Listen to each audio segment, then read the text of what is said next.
know it's about to be some mess. When people think of Sean P. Diddy Combs, one of their first thoughts is all of the artists he has allegedly screwed over as the founder of Bad Boy Records. In fact, we have an entire playlist full of his shady business practices, which we've linked for you in the description box. The Lox, comprised of Styles P, Chic Luch, and Jadakiss, quickly discovered that signing to Bad Boy was a terrible idea. But unlike many of the other artists on the label, they decided to fight back. Finish him.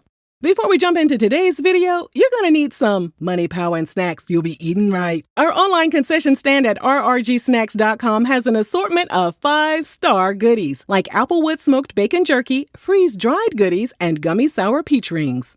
The high school friends released mixtapes under the group name The Warlocks in the mid-90s, creating a buzz around their hometown of Yonkers, New York. Their wordplay, humor, and clever lyrics became the talk of the underground hip-hop scene. Suge Knight tried to sign them to Death Row Records. That sounds like a great idea. Said no one ever. But they told Vlad TV that since their roots were in New York, their Rough Riders management team helped them sign with New York-based Bad Boy Records sometime around 1996. After signing to Bad Boy, Diddy changed their name to The Lox, and they made a splash by appearing on a string of hits like Biggie's song Last Day, Mace's 24 Hours to Live, and Diddy's It's All About the Benjamins remix.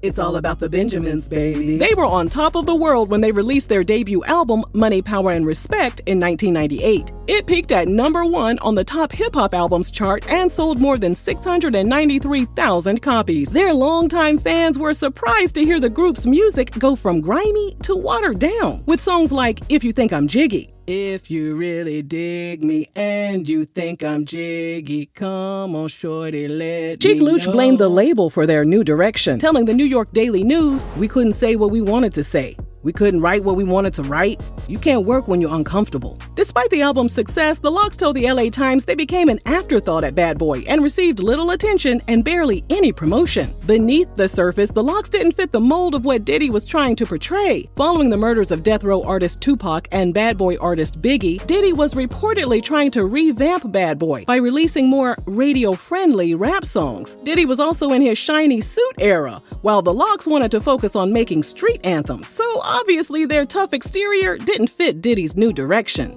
After Diddy and Bad Boy artist Shyne were involved in a December 1999 nightclub shooting, and they were both facing prison time, the Lox decided it was time to negotiate their release from the label. They told the New York Daily News they were desperate to be let go, even if it meant they would be blacklisted from the industry. They asked to be released from their contract, and they were denied. They got their lawyers involved, and that didn't work either. So they launched a Free the Lox campaign, complete with t-shirts, posters, and picket signs that read, "Let the Lox go." They went on Angie Martinez's radio station to talk about the ordeal. And then they showed up at Hot 97's June 1999 Summer Jam concert wearing "Let the Lox Go" t-shirts. Diddy was in attendance, and according to the New York Daily News, he was hotter than fish grease.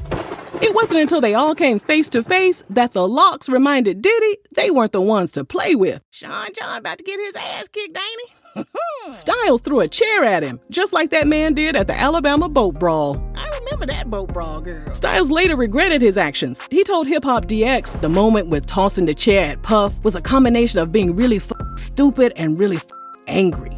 Styles went on to say that Biggie was always the middleman who kept everyone in check. So after Biggie passed away, no one was there to mediate the situation, and that's why things quickly escalated.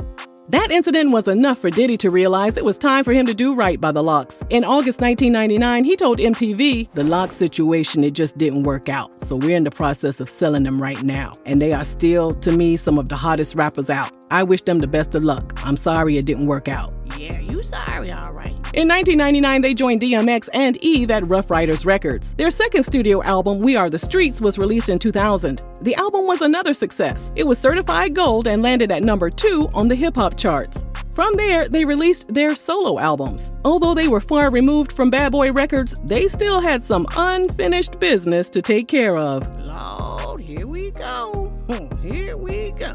They revealed that Diddy still owed 50% of their publishing. So yep, even though Diddy released them from their Bad Boy contract, he was still making a lot of money off of them.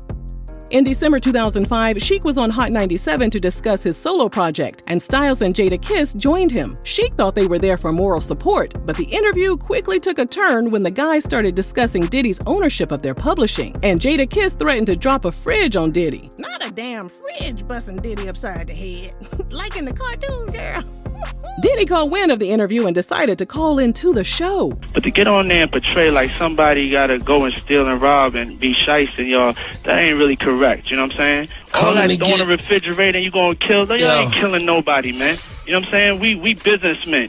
But don't sit here and portray like Puff took nothing from y'all. Puff, what is it? What is it? What do you call it? If it's 10 years, what do you call it? You know how we can settle? You acting tough. I'm in my office. So why don't we stop talking on the radio? No, you want people to stop talking because you just don't want to know the truth, dog. We made one record with you. Money, Power, Respect. It's 10 years later, and you still got half of our publishing. Now, there's no way you can make it justifiable that you said you deserve half of our publishing. Recognize real. Y'all know where the office is at. There's a big sign on it. I'm gonna be here. The whole National Guard's downstairs, too. Cut it out, man. We can't talk in this. I'm a grown-ass man, man. You're a coward. And I don't take nothing. You're a thief, Puff. You're a coward. Don't say you're a thief. Okay. You're a Come to thief. the office, man. With the men all hollering over each other and sounding like wild hyenas, Diddy hung up straight in their faces. He petty as hell. They better call his ass back. We still got Star 69. Believe it or not, the Lox and Diddy were eventually able to patch things up. Around 2010, the Lox decided it was time to record music as a group again, and they needed a new label. Styles told Hip Hop DX that they were looking to re-sign to Bad Boy. I know you lying. Like them trying to go back to get screwed again. They ain't learned the first time. When asked if they were talking to any other labels, Styles said, "Nah, we talking to Diddy. We ain't talking to nobody else. Ain't no need for us to talk to nobody else." In 2015, they joined Diddy on the Bad Boy reunion tour. Jadakiss told Hip Hop DX it was nice to hit the road and make money with Diddy again. And looking back at their beef, he said Diddy wasn't to blame. What in the let me try to rewrite history is going on here? Jadakiss said, "We signed those contracts. Whoever was with us is partially responsible. If I go outside and try to sell you an orange and tell you it's an apple and you accept it as an apple, that's your fault." Nah, Jadakiss, he knew what he was doing and he took advantage of 3 young black men who were trying to make a better life for themselves. Hold his ass accountable, hell. In 2016, through a joint venture with Roc Nation, they released their 3rd studio album, Filthy America, It's Beautiful. It peaked at number 6 on the hip-hop charts. Their 4th album, Living Off Experience, dropped in 2020 and peaked at number 154. Styles confirmed that Diddy gave them back their publishing in September 2021, and Jadakiss said in an interview that he planned to sell a portion of his catalog immediately. 2 years later, TMZ reported Diddy released the publishing of even more Bad Boy artists, including Mace, Faith Evans, and Biggie's estate. Their label mate, rapper Mark Curry, took to Instagram to reveal Diddy had given him back his publishing a long time ago, but Mark still wasn't satisfied. Puff Daddy gave the publishing back. Whoop-de-doo. What's it worth? What was it worth 10 years ago, 20 years ago, and what's it worth now? What did he give you back? I'm telling you, he gave me mine back a long time ago. I was the first person he called. He said, "Mark, I want you to be the first person that know this. I'm giving all my artists back their publishing." That's like a spider went in and sucked all of the insides out of it and then give it back. That's disrespectful. I told him, "Why don't you just keep it and pay me? I don't want the publishing, I want the money." Come on, y'all think he doing a good thing because he give back some publishing? Come on, man. It's not worth anything. And then he don't have the Ciroc or the DeLeon, and then he gonna give $1 million to Jackson State like he doing some humanitarian type thing. He just trying to do whatever he can to keep his name relevant so he can go for a new deal because he don't really have nothing that's making him no money right now. He's not even a billionaire no more, so let's talk.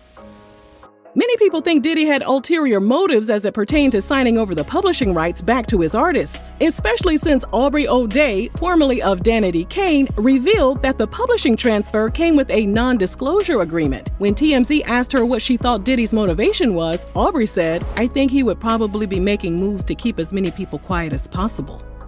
As we now know, Diddy's house of cards came crashing down in November 2023 after his ex-girlfriend Cassie Ventura filed a bombshell lawsuit against him. Since then, he has settled their lawsuit. 2 of his homes have been raided, his alleged drug mule got locked up, CNN released footage of him assaulting Cassie, several more people have filed lawsuits against him, and a federal indictment is looming in the background. And the award for who's having the worst year ever goes to Diddy. Take a bow, Ninja. Y'all crazy as hell.